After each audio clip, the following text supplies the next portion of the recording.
pemantik, bukan narasumber ya, pemantik dalam hal ini kita akan diajak berdiskusi dengan tema-tema kecil yang akan kita bicarakan, kita dalami bersama-sama. Jadi nanti diharapkan keaktifannya sampai kira-kira pukul 10.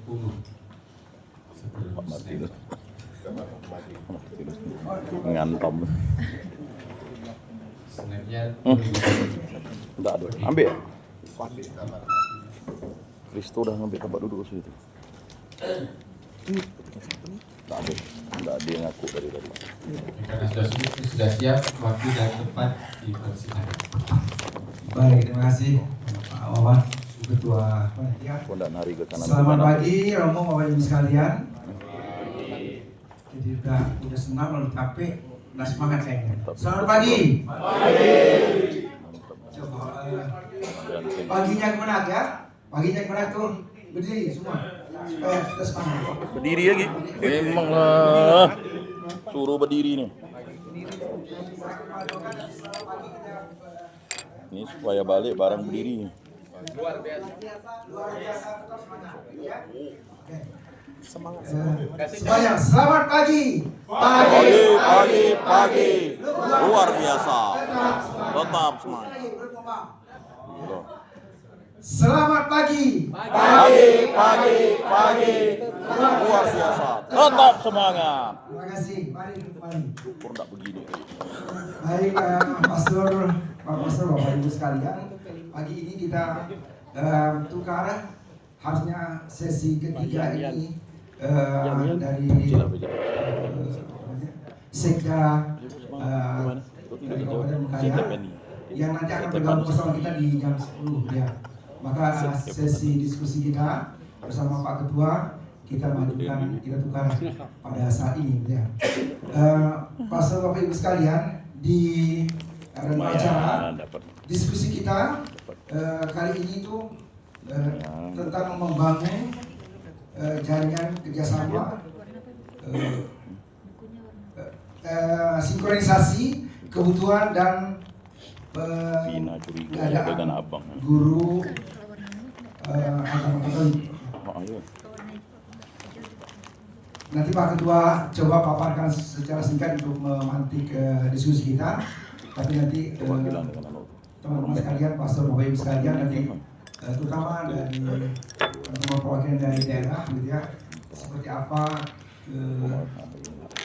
kebutuhan dan keberadaan guru agama ya di sekolah. Kita akan diskusikan nanti seperti apa jenis kebutuhannya, lalu kemudian nanti setakat bisa bantu apa atau setakat maupun apa terhadap air saya kurang. Jadi Pak Ketua akan memaparkan secara singkat, lalu nanti kita akan diskusi soal ini.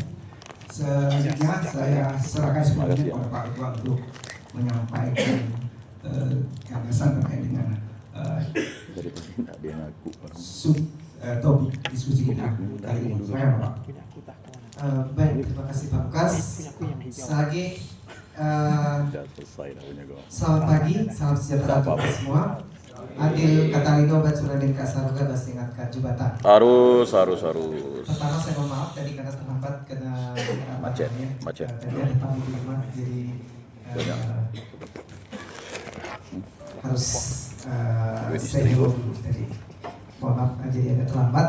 Tetapi tadi saya senang juga bahwa kita sudah isi dengan senam ya, walaupun tadi saya tidak ikut penuh tapi senang juga bisa kerja bersama-sama. Ini saya kira bagian dari bagaimana nanti kita harus memang bersinergi bergerak bersama ya.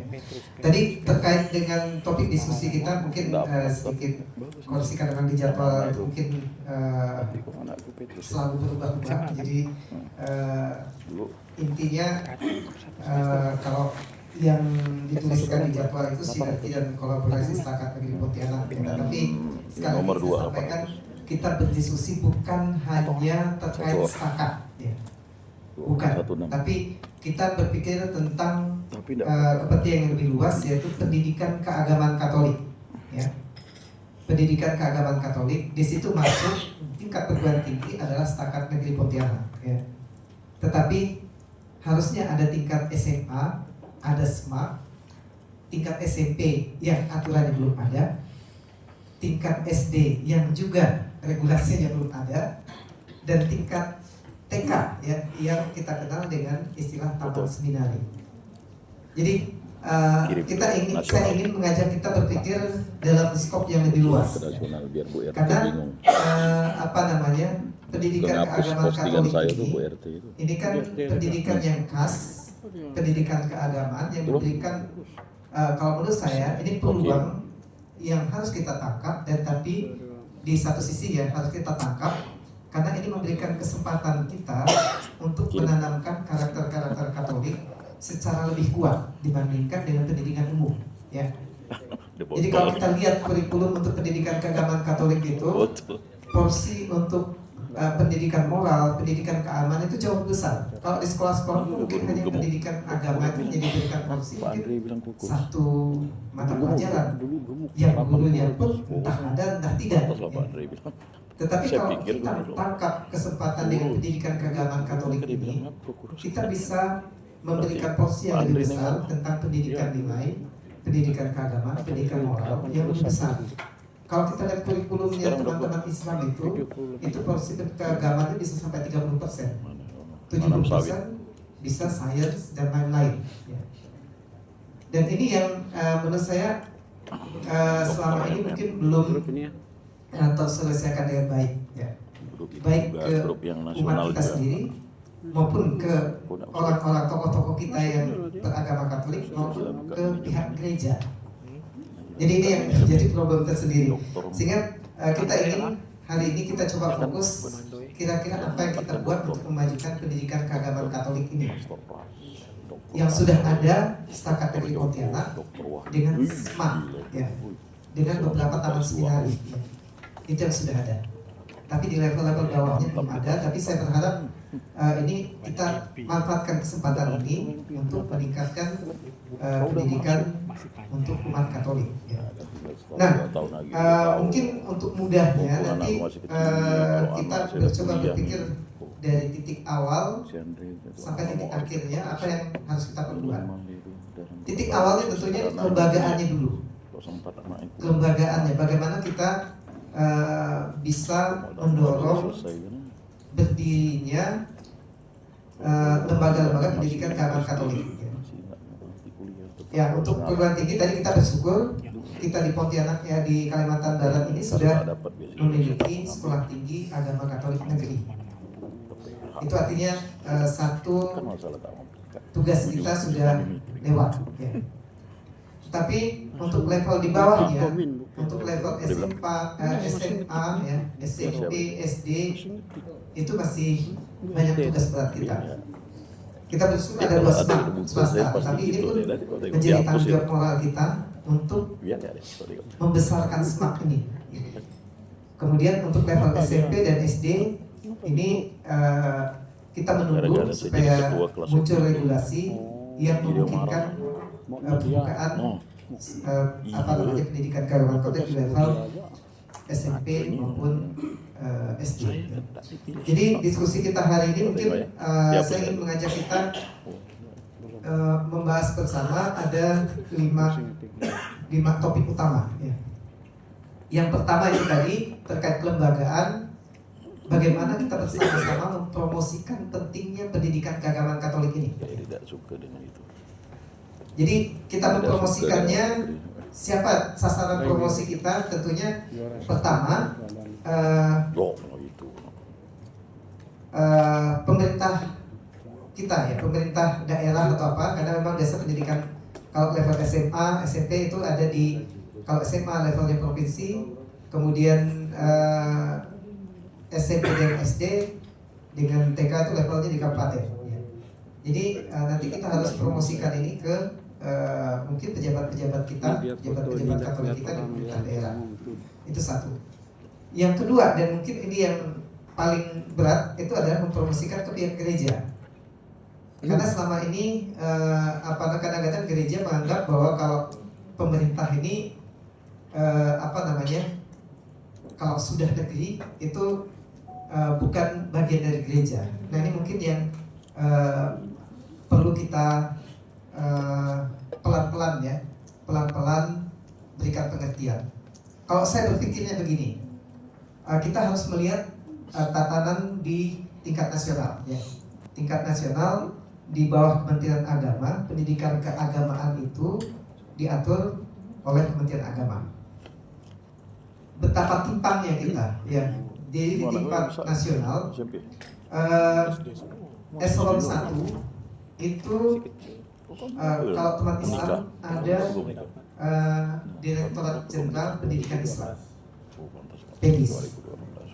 Sementara yang lain itu tidak ada. Kita hanya ada bimas-bimas. Ya, jadi bimas Islam, bimas Katolik, bimas Kristen, bimas Hindu dan seterusnya.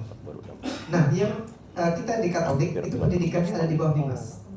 Sementara teman-teman yang Islam itu di bawah Dijen sendiri, eselon 1 sendiri. Itu dari sisi struktur kita sudah timpang. Ya. Kalau kita bicara anggaran, jauh lebih timpang lagi. Jauh lebih timpang lagi. Anggaran Kementerian Agama kira-kira berapa? Ada yang tahu? Kementerian Agama itu anggarannya 60 triliun. Sekarang di JPDIS berapa anggaran? 50 triliun. Coba kita bayangkan, 50 triliun untuk pendidikan Islam. Sisanya 10 triliun itu dibagi-bagi ke bimas-bimas, ke badan-badan itu, ke bimas Katolik tidak pernah tembus 1 triliun. Dan itu yang dibagikan ke salah satunya Staka Kadipontianak. Itu timpang lagi ya. Nah sekarang kita bicara realita lembaga pendidikannya. Di kita yang Katolik perguruan tinggi baru satu-satunya di Pontianak ya. Yang ini swasta ada 22. Tapi yang swasta sekarang kalau kita mau jujur mereka sangat mengeluh ya, karena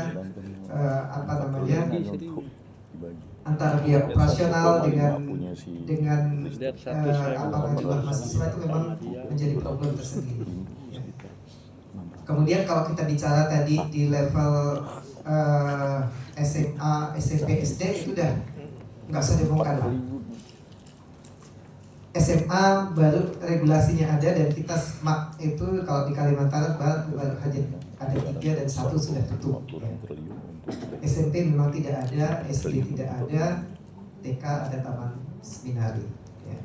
Jadi sebagai gambaran yang saya sebutkan kemarin di NTT yang mayoritas Katolik saja itu madrasahnya negerinya itu ada hampir ratusan ya. Sementara kita dengan swastanya itu baru 7 kalau nggak salah, negerinya baru 1. Itu sangat timpang ya. Dan saya kaitkan dengan disampaikan